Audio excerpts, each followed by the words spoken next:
Distributed denial of service attacks send huge volumes of traffic at unknowing targets, bringing businesses to a halt. And the consequences are grave: brand damage, income loss, customer deflections, and even productivity drains. Unfortunately, though, these attacks are all too common today. In fact, it's been reported that the number of such attacks increased by over 50% from 2011 to 2012, many of which are targeting DNS directly. With so much reliance on the Internet for communications, collaboration, and of course commerce, you need to understand the threat landscape and take strong, decisive measures to mitigate your risk. Hello, I'm Karen Murphy, Managing Editor with InfoWorld. In this webcast, we'll explore that threat landscape and dive into the nuances of the most prominent threats. At the end, you'll walk away with the best practices you need to take immediate action and weather an attack. Joining me today is Andrew Sullivan, Director of DNS Engineering for Dyn. Andrew, can you tell us a little bit about yourself? Sure. Thanks for having me. I work for Dyn, which is a Manchester, New Hampshire-based internet performance company, and one of the things we work on is the domain name system. I've worked here for the last few years. Prior to that, I worked for some other companies in the DNS area, and also I've been active in the Internet Engineering Task Force with some emphasis on DNS as well as some other protocols. Thanks, Andrew. Now, can you give us an overview of the DDoS threat landscape? What's the risk, what's at stake, and how does DNS fit in?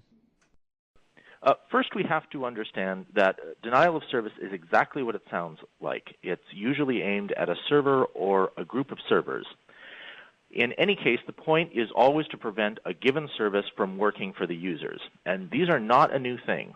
The Great Worm, or Morris Worm, happened back in 1988, so this is a long-standing part of the Internet. Now, many denial of service attacks just depend on sending a massive amount of traffic towards the service. Large number of packets, and the service can't respond. But in practice, you can't send enough traffic at a well-provisioned service without using many, many sources for the traffic. And that's the strategy that attackers use, and that's why this is called a distributed denial of service. It comes from a lot of different places.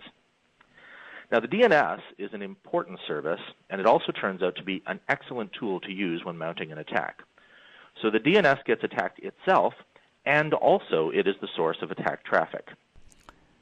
So what features of DNS make this possible? There are really three things that make this a useful source for attackers. The first thing is that everything you do on the Internet, with the exception of raw connections to IP addresses, uses the DNS. So you can imagine it's very inconvenient to remember the email address asullivan@216.146.45.50. That is hard to remember, but it's not hard to remember asullivan@dyn.com, and so we can't have the Internet without the DNS. The second feature is that in the DNS, it is trivial to pretend to be someone else or to use spoofed addresses. This is because of the way the DNS is designed. It was designed before there was a lot of need for this on the Internet, and this means that attacks are successful partly because it's hard to track down who the attackers really are. You can't find out who they are, so you can't stop them. Finally, DNS queries themselves are very small, but they can result in really big answers. So this means that the attacks are successful partly because they only cost a little bit and they result in a lot of damage. Andrew, can you walk us through the basics of an amplification attack? Sure. So this is this third kind of attack, the amplification, this third factor. And we discover that because the DNS queries can be very small, they can return a whole lot more data, they can be effective. Even an ordinary A query, so this is the most ordinary kind of query anyone ever makes. Every time you try to connect somewhere, you either make an A query or a quad A query. This returns an answer almost 4 times as large as the question. But that's not a very impressive amplification. The thing is, there are other kinds of answers that are much more common. It's not unusual to have record sets in the DNS that deliver an answer 15 times as large as the query. And DNSSEC increases this because it adds signatures to the response. DNSSEC is still a good idea, but like all security measures, it comes with a cost. Now, you can imagine that 15 or 20 times size in answer to a very small query, even so, the answer is not that big, but if you can do this many, many times, thousands, tens of thousands, even millions of times per second, then you can create a lot of traffic. Makes sense. And what about reflector attack? This is the other part of the kind of attacks that we're seeing in the DNS. So generally, reflection and amplification go together, but they're strictly separate problems. The reason attackers use reflection attacks is because it makes it very hard, even harder, to identify who the attacker is. And this strategy relies on the way the DNS works. Because the DNS doesn't use transmission control protocol, but instead user datagram protocols, you can imagine TCP versus UDP, this means that the DNS is a good source for this kind of reflection. UDP is unfortunately easily spoofed, and so an attacker can send a lot of queries that say, I'm the victim, send me this answer. And then the server that receives this query starts sending the answer off to the victim. The victim never actually asked for these answers, and yet suddenly the victim is seeing all of these answers to the queries. And that's why it's called a reflector. The attacker doesn't send any traffic at the victim, but instead bounces the traffic through some reflector server, and usually that's an amplification as well. Gotcha. Now let's get down to the meat of this discussion. Given the threat landscape, what are the top 3 must-do best practices our listeners can put into action today to protect their companies against an attack? First, if you're running your own DNS servers and it's available, try using response rate limiting, or RRL. RRL notices when queries keep coming in for the same name. A normal functioning DNS server wouldn't ask for the same thing over and over again because there is this feature of the DNS that tells you to cache the answer. So RRL works by looking at queries for a name and a type, and it looks where those queries come from. The properly functioning resolver would normally only query one time for a given name, type, and class, and then it would cache the answer for the time to live on the record. A few extra queries could be just a side effect of the network, but a very large number indicates that the source of the queries isn't really a resolver. It's probably an attacker. So the theory is that the source of the queries is actually an attacker, and RRL limits the frequency of responses to that query from that source. If the queries really are an attack, RRL prevents your DNS service from becoming an amplifier and a reflector. It also lowers your use of your own bandwidth, therefore it reduces your own costs. The second thing that you can do is consider the use of Anycast for your services. Now, Anycast is really just a nifty trick of the way the Internet works. You use the Internet routing system to make the same IP address available from more than one location on the Internet.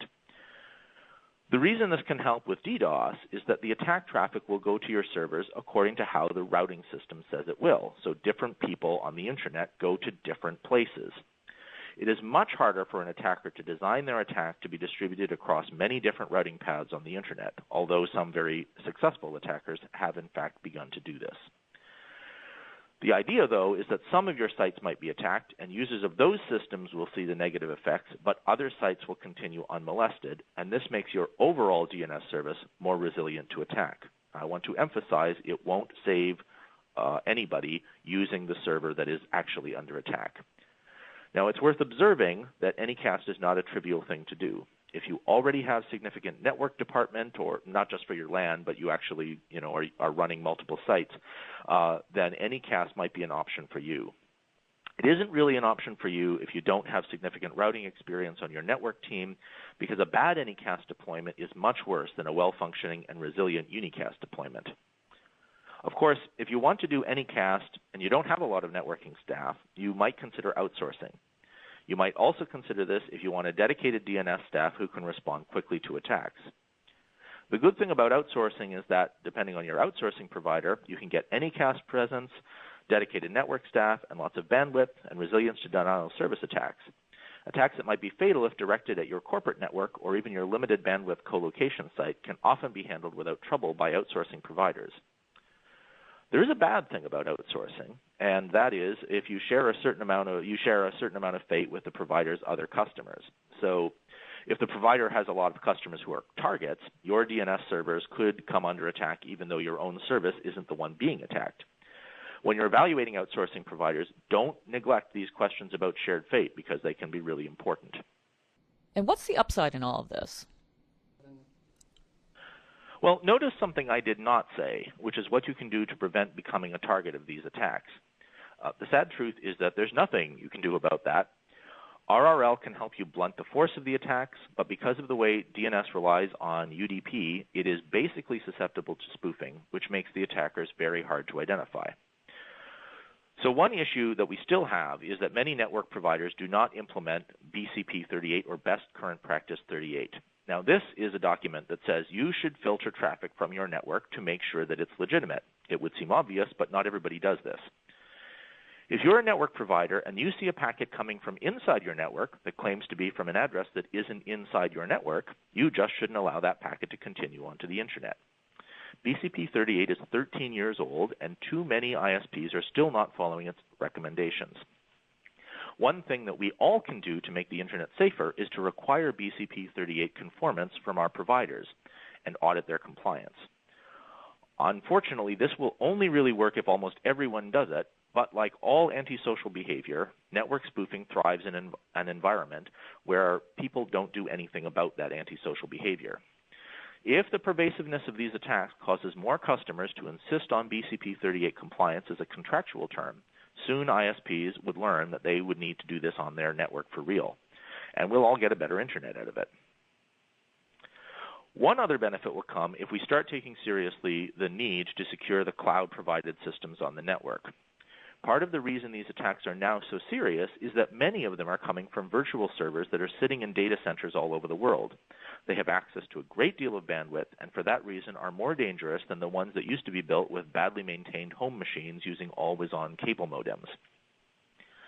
So I hope the kind of damage we're seeing from these network systems will cause people to resist the calls to add backdoors all over the place for so-called security purposes.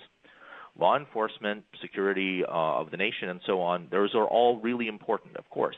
But every backdoor in a secure system can be used by both the good guys and the bad guys.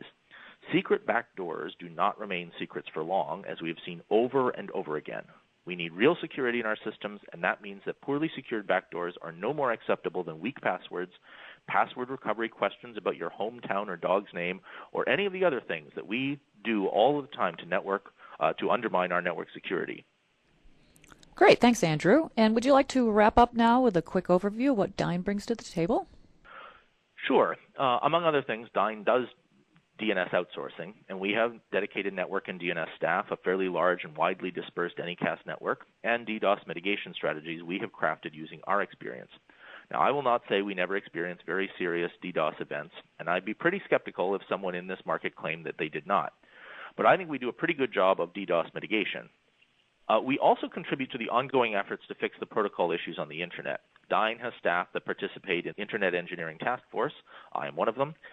That's the place where the Internet standards are developed. We also participate in other DNS operations and protocol forums. Since the DNS and the growth of the Internet are central to our ongoing success, we are working hard to ensure robust technical developments. Well, Andrew, that certainly gives us a lot to think about. Thanks for sharing. Thank you so much for having me. You're welcome. And for our listeners, I'd like to remind you to check out the resources box on your player for additional information. And if you'd like to contact us, just use the Ask a Question section, and we'll get back to you as soon as possible. On behalf of Dyn and InfoWorld, thanks for tuning in.